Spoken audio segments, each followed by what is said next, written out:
hombre que tenía 38 años enfermo. Era un hombre que estaba en una camilla, lo llevaban, no podía él mismo valerse por su medio. Y este hombre tenía otro problema, que el que lo había curado le dijo que llevara la camilla. Y después el que lo curó, que era Jesús, lo volvió a encontrar tirado. Y lo volvió a encontrar tirado porque enfermo él podía pedir limosna, él podía recibir dinero, y como ya estaba sano, pues quería tirarse para engañar a la gente, pero a Cristo no lo engañó. En Israel, el templo estaba puesto en lo alto, y estando puesto en lo alto era el orgullo de los israelitas. El pueblo de Israel, cuando el templo se iba a hacer, pues cada persona donó, dio algo. Los ricos daban oro, daban plata, daban cedros, daban madera, daban comida, daban de todo para que el templo fuera bien construido y fue ubicado en un lugar alto. Pero resulta que en Israel es desierto, y como es desierto, entonces la gente que venía de lejos, porque había una norma que los judíos una vez al año tenían que ir al templo, y no ir por ir, sino que llevar su ofrenda y llevar su comida y llevar sus cosas al templo y ofrecerlas allá, sacrificarlas. Era un compromiso no solamente espiritual. Y aquí abro un paréntesis: a veces la gente que se queja porque en la iglesia se les pide una ayuda, una colaboración, y anda por ahí criticando o anda juzgando. ¿Y cómo le ocurre que en la iglesia se va a pedir plata? ¿Cómo le ocurre que en la iglesia van a necesitar? ¿Cómo le ocurre? No, pues sí, los bombillos hay que comprarlos, y los ventiladores también, y el personal que limpia la iglesia donde usted va también hay que mantenerlo, y hasta las hostias y el vino que se consagran también se compra, y los ornamentos de sacerdote también. Se necesita una ayuda material, y la iglesia nos da una ayuda espiritual. Y cierro el paréntesis, pero hay algunos quejones. Pero en el pueblo de Israel, ellos tenían que llevar su ofrenda. Y la ofrenda que más se daba allá en el pueblo de Israel eran las ovejas. Y como el templo quedaba arriba y venían las ovejas de camino, venían las ovejas, venían los rebaños sucias, habían piscinas. Eso es lo que se llama Betesdá, 5 pórticos. Miren, la gente venía llena de tierra, llena de arena. La gente venía caminando, oliendo mal. Venía en camellos, venían animales y venía con animales. Y abajo, antes de subir al templo, habían piscinas. ¿Y para qué eran las piscinas? Pues para que la gente se purificara, para que la gente se bañara.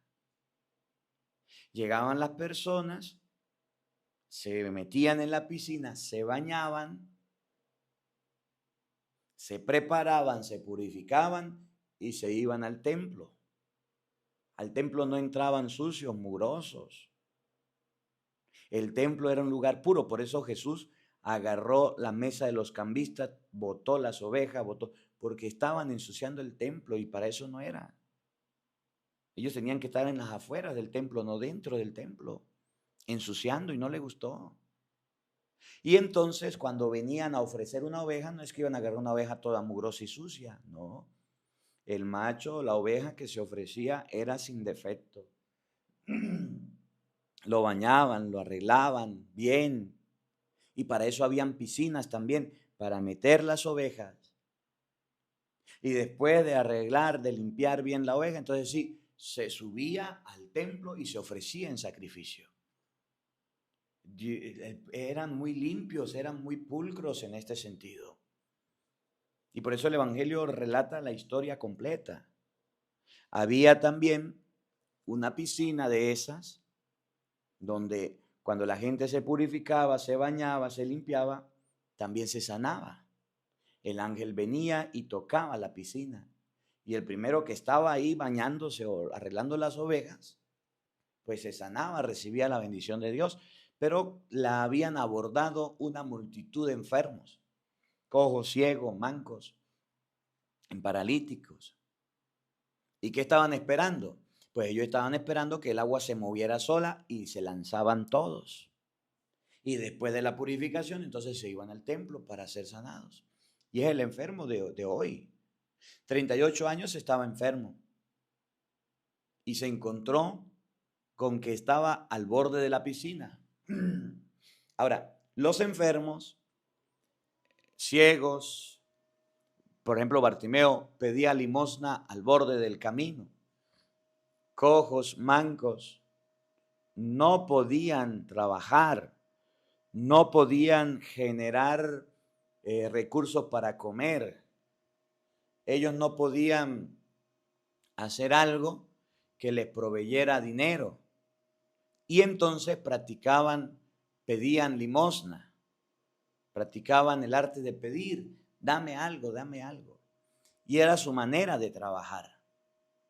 Y su manera de trabajar no era vergonzosa para ellos porque prácticamente pasaban el día pidiendo, prácticamente pasaban el día viviendo la generosidad, y venían los peregrinos a Jerusalén y se encontraban con que habían personas necesitadas y siempre le daban algo y les iba bien porque estaban ubicados en un buen lugar que era la entrada del templo. ¿Se acuerdan de Pedro y Juan que iban a hacer la oración?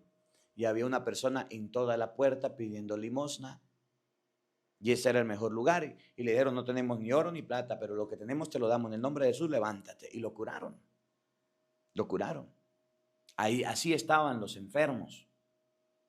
Entonces cuando el enfermo que tenía 38 años se encuentra con Jesucristo y el Señor le dice, mira, ¿qué haces ahí? Ya Jesús lo conocía. 38 años yendo al templo, Jesús se estaba purificando, se estaba limpiando, se estaba bañando y sale de ahí, se encuentra y le dice, ¿qué haces ahí? Le preguntó, ¿usted quiere curarse? ¿Usted quiere sanarse? Por supuesto, Jesús sabía que él no se podía mover solo. Jesús podía llevarlo a meter allá porque andaba con los discípulos y andaba siempre con gente. Pero el hombre no tenía mucho interés en la sanación y le dice, ¿pero cómo? Si nadie me mete allá. El hombre demuestra lástima a Jesús, demuestra un sentimiento de ternura, y ante esos sentimientos, ante la miseria humana, ante el sufrimiento humano, Jesús no resiste. Jesús tiene compasión. Y Jesús le dice, el agua es importante. Estamos hablando de San Juan. San Juan, en unos capítulos más atrás, habla de que Él es el agua de la vida. Le dice a la samaritana, quien tome de esa agua tendrá sed, pero el que tome el agua que yo le daré nunca más tendrá sed. Nunca más. Yo soy el agua, el manantial. El que beba de esta agua tendrá sed, pero el agua que yo le doy nunca tendrá sed. Y aquel hombre no sabe que Jesús es el manantial, el que sana, el que libera, que es el agua viva. Y le dice, yo no puedo ser sanado. Y entonces Jesús, que es el agua viva, que es el manantial, que es más que una piscina, que es más que un arroyo, que es más que un río, que es la naciente del agua, le dice, yo te lo mando. Ponte de pie. Jesús cura a aquel paralítico. Jesús lo sana. Jesús le concede la salud. Y el paralítico se ve curado. Y el paralítico se levanta. Y el paralítico se pone de pie. Y agarra la camilla y se la lleva a los hombros.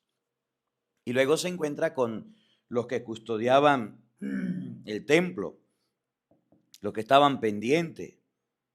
Era día sábado, el Evangelio recalca que era día sábado. Los judíos estaban pendientes. Un día sábado era un día solamente de oración. Era un día de ir al templo. El día sábado es como un domingo para nosotros donde nos encontramos todos en la iglesia. Y resulta que estaban todos en el templo y el paralítico estaba caminando por un lado y por el otro. A los fariseos o a los judíos no les importó que estuviera enfermo, que estuviera curado, que 38 años viéndolo ahí tirado, no les importó que habían sido liberados, no les importó nada. A los fariseos, a los judíos les importó era que cargaba una camilla y en sábado no se podía trabajar. Y si estaba en el templo es porque era judío y conocían la ley y le reclaman, ¿por qué cargas una camilla si esto no te está permitido? ¿Usted cómo se le ocurre? No respeta el templo. Entonces el hombre dice, bueno, a mí me mandaron, el que me curó me dijo, llévatela. ¿Quién te curó? No sabía. Me llama la atención la otra parte porque dice la Biblia que ya de abajo de la purificación donde estaban las piscinas se pasaba al templo. Jesús se lo encontró en el templo y se lo encontró mintiendo. ¿Por qué cargó la camilla? Porque la camilla era la manera en cómo él le mostraba a la gente que necesitaba. Porque la camilla era el lugar donde él se tiraba y pedía limosna. Porque la camilla era donde lo trasladaba y la gente lo miraba y decía, pobrecito, aquel por lo menos le falta un bracito, pero puede caminar. Aquel le falta un piecito, pero puede comer. Aquel le falta un ojo, pero este ni se puede mover. Vamos a ayudarlo. Y la gente le daba dinero, porque era el más necesitado, el que no se podía. Usted puede leerlo por lo menos en Mateo capítulo 6. Hay un paralítico que lo bajan entre 4, que no puede con él mismo, que necesita bastante ayuda, que necesita bastante. Y entonces cuando la gente lo ve necesitado y urgido, pues lo ayudaba. Y el hijo paralítico, pues Jesús me sanó, me quitó el trabajo, me quitó la manera de ingreso, me quitó el dinero. ¿Y ahora qué voy a hacer si yo no sé hacer nada? 38 años en una camilla, 38 años tirado ahí. ¿Cómo voy a comer? ¿Cómo voy a alimentarme? Ese que estaba enfermo quería seguir enfermo, no quería ser sanado. Cuando se dio cuenta de su sanación, Jesús lo sana por compasión, ni siquiera porque se lo pide o porque le dice sáname. Lo sana porque tenía mucho tiempo y el paralítico dijo, no puede ser. Se me acabó el pan de piquito, se me acabó mi dinero, se me acabó mi trabajo. ¿Y ahora qué voy a hacer yo? ¿Cómo voy a vivir? Pues va a